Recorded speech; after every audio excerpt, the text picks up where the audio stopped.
Okay, in your earlier class, I have told you about your syllabus, and I have also told you that I will follow this lecture note from N. Shinha, IIT Kanpur. Previously, I have already told you about the classifications of non-conventional machining and what the needs of this machining process. Then you have found that there is only three types, majorly three types of classifications can be done with non-traditional machining. Those are mechanical type of energy consumed, where mechanical energy consumes, then thermal energy is used for machining, and then last one is chemical or electrochemical energy is used for machining. In these categories, some few examples are also given here. Okay, now today, last year also I have told you about the water jet machining. In that case, I have already told you that there is a nozzle used here, where a pressurized water or some other kind of fluids, mainly water, that is because this one is cheap and easily available, and that pressurized water is used to cut some workpiece that are required, and some standard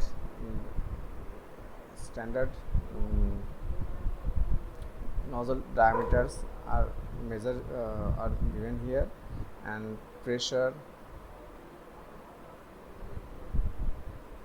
is also given here, about 400 megapascal, velocity is about 900 meter per second, and fluid is pressurized by a hydraulic pump.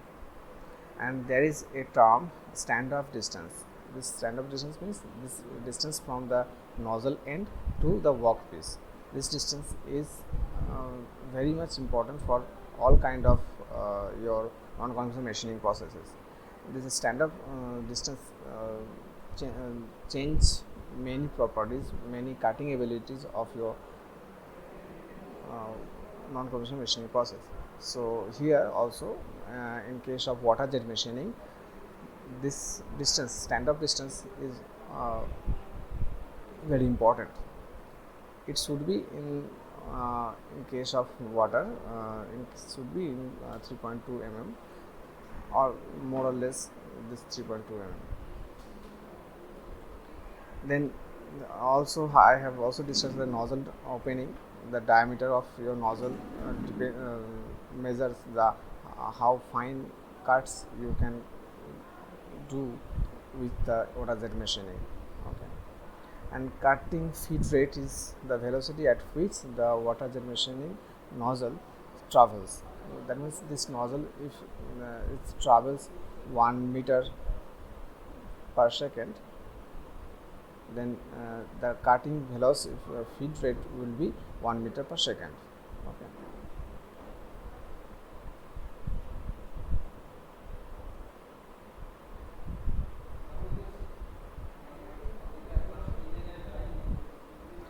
Now today we will study about another non-conventional machining process, that is abrasive jet machining. Okay, what is happening here? You can see from this figure,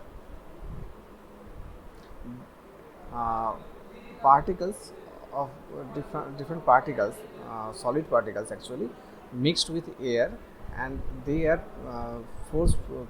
forcefully passes through a nozzle, and that nozzle, from the end of nozzle, it bombarding over your job surface, and with each bombardment of these particles, some of material of your job is chipped out.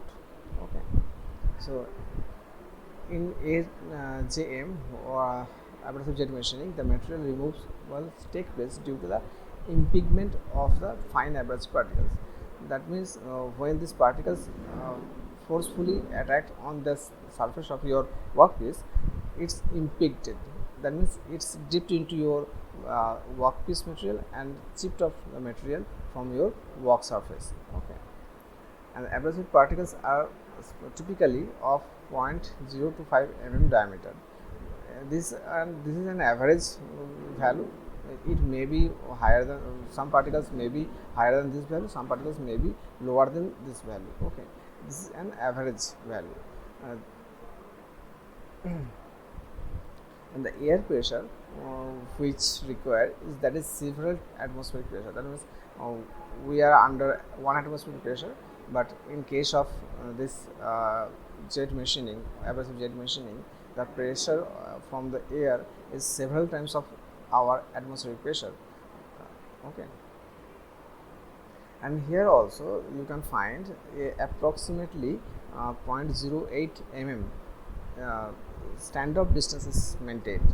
Okay, and from this figure also we also can find that velocity of the velocity of the air or particle, that is 150 to 300 meter per second, and that 0.3 to 5 0.3 to 0.5 mm diameter of the nozzle is often used. Okay.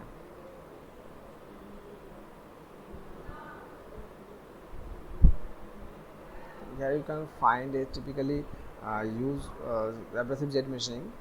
Okay, from here you can see this is your nozzle,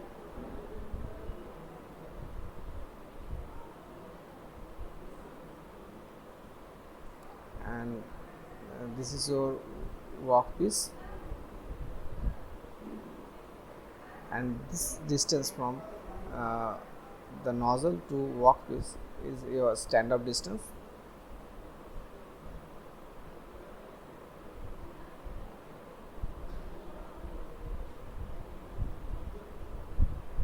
Okay, so what happening here, from one side that abrasive particles are coming, from another side there is some air pressure is coming, and the particles are mixed with your air, and they attacked the surface of your job piece, and some erosion is happening over here.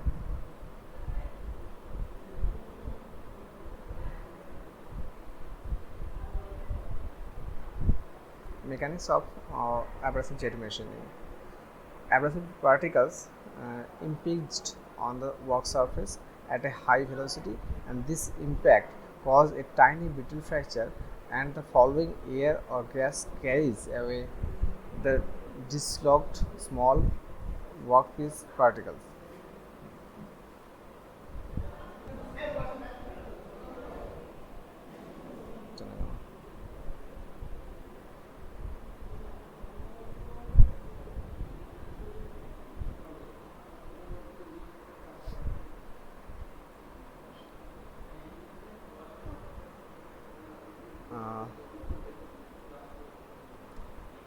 That means what is happening over here, that your particles, this is your particle.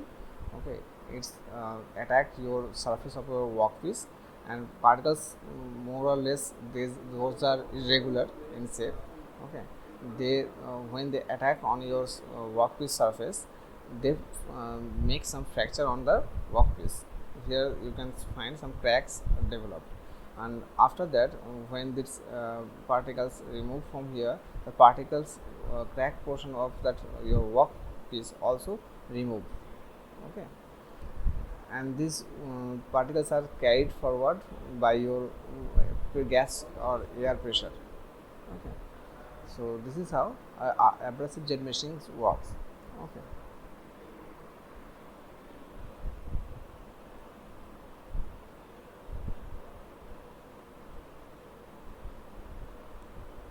The process is more suitable when the work material is brittle and fragile. That means that always it requires a brittle material, so that then fracture may occur, and that makes it suitable for machining in this case. And often in conventional machining, brittle materials are hard to machine. So in those cases, we used abrasive jet machinings to machine the surface. Okay. Material removal rate is an important part in case of your uh, advanced manufacturing process, where you can find how much material is removed in 1 minute or 1 second, in that way. So material removal rate is very important in case of your non-conventional machining, and there is a model mathematical model presented by Sarkar and Pandey in 1980s, and that is like here, that MR, the metal removal rate, that is Q, is given as x z d to the power 3 b to the power 3 by 2 first bracket rho by 12 hw whole to the power 3 by 4. So actually what is happening over here, that Q, your MR Q, is directly proportional to your Z. Z is here, Z is abrasive particles impacting per unit time. Per unit time, how many particles are reaching your workpiece, that is the Z. So your metal removal rate is directly proportional to Z. It's also directly proportional to d, diameter of your particle. Okay, then it's also directly proportional, and it is 3 times, that means directly proportional to d cube. And then the velocity of abrasive grain is also directly proportional to velocity of that your abrasive grain, and that is v to the power 3 by 2 times. And then it's also proportional, directly proportional to your density of your abrasive grain, and that is rho, and this is also 3 by 4 times, is directly proportional to Q. And finally it is inversely proportional 1 by h w to the hardness of the workpiece. The hardness of the workpiece is inversely proportional to the your metal removal rate, 3 by 4 times. So, and at the end you can find the x. These are all proportional things, and that's why when you remove this proportionality unit, proportionality, we convert it in the equation. We need a constant value, and that is x. So here from this way you can find this mathematical model for metal removal rate in abrasive jet machining. Okay.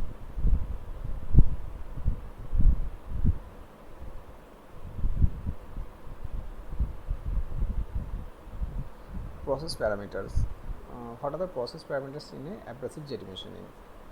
So first of all, you can find that the process characteristics can be evaluated by judging the MRR, metal removal rate. What is I have already said that it is very important characteristics. Then the geometry of the cut, the cutting, how this cutting is happening over your job surface. If it is exactly what we are ready to investigate. Roughness of the surface produced. What are the roughness of your surface produced? If it is smooth or rough, that's the characteristics of your of this process. And the rate of nozzle wear, and nozzle wear, the rate of nozzle wear, how much wearing is happening on the nozzle also. Here in this case of your abrasive jet machining, nozzle wearing is a very common problem. That is why we mainly used two types of nozzles, carbide nozzles or some sapphire type of nozzles. So those have a high amount of hardness, so that nozzle wear reduces. Okay, so these process characters are also controlled by some parameters. Those are as given here: the abrasive, the composition, strength, size, mass flow rate of the abrasive particles, reflects, controls the parameters of the process. Okay. Then the gas composition, pressure, velocity. Then the nozzle, geometry, material, distance from, and inclination of the workpiece. That means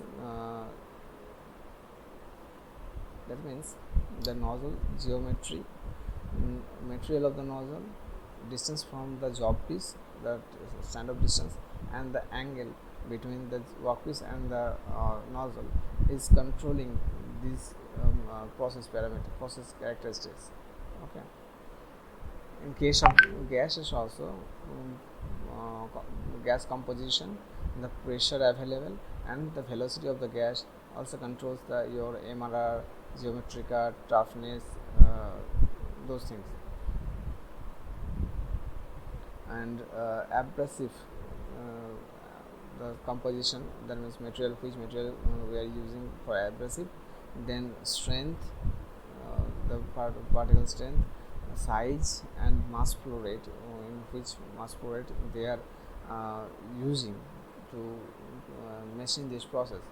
So all these together controls the MRR, then the surface roughness, and the rate of nozzle wear, geometry of the cut. All this depends upon these major controls parameters.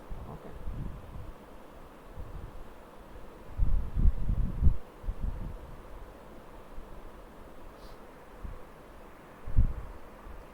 Now we are discussing about the abrasive material.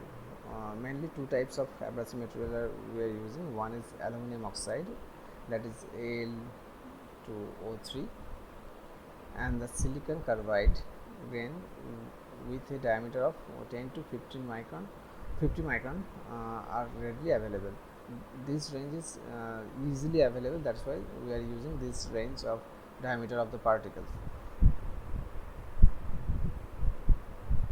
For good wear action on the surface, the abrasive grains should have sharp edges. It is a desired quality of your particle, but not necessarily it should be all the time.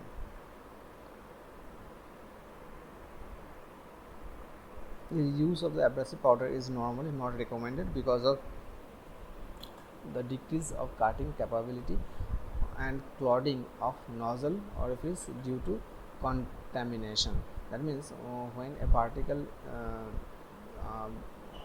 attack a surface of your workpiece, it's chipped up some portion of your workpiece, and sometimes that chips are attached to your particles. That's called as contamination. That means foreign particles is also mixed with that your powder. And when a powder is used one first time, it have sharp edges, but after using first time, it lost most of its sharp edges, so cutting capability decreases rapidly. That's why we do not recommend reuse of the abrasive powder, but in case to reduce our cost, we sometimes use this same material for multiple times.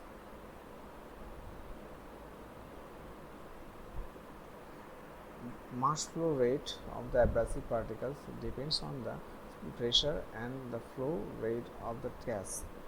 That means the mass flow rate, how much material or abrasive particles will flow from the nozzle to your job piece, depends on the between pressure and the flow rate of the gas. Okay.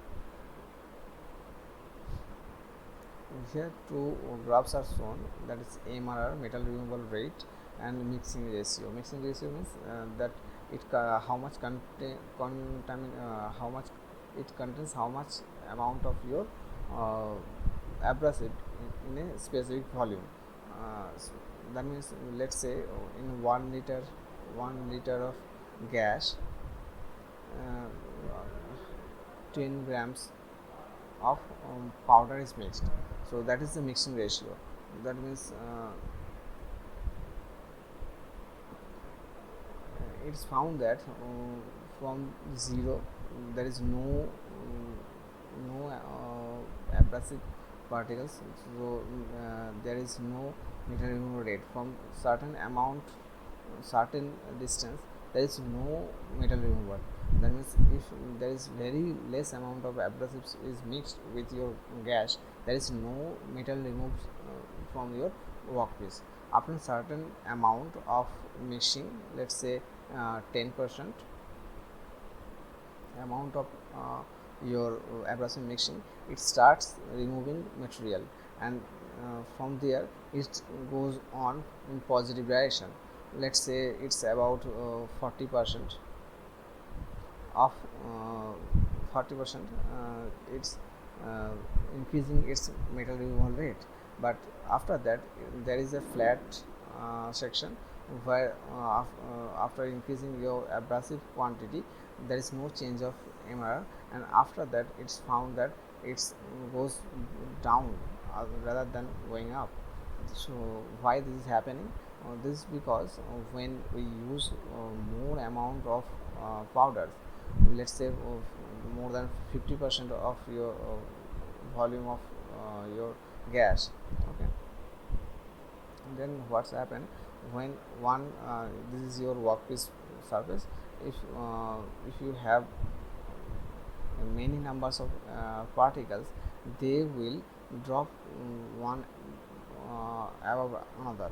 So they do not, these particles, the upper side particles do not goes into contact with your work surface, so they don't directly involve in cutting or removing your material from the work surface.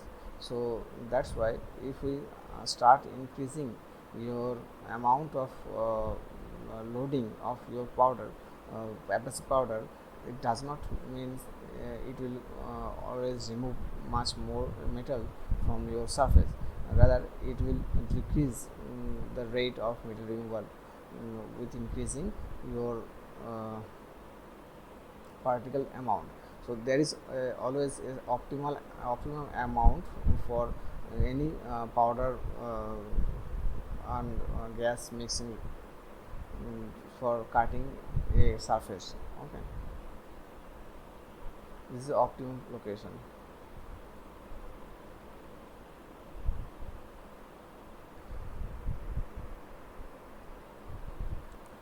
On the other hand, if we increase the mass flow rate, that means that amount of flow of gases is increased, then metal removal rate always increases upward.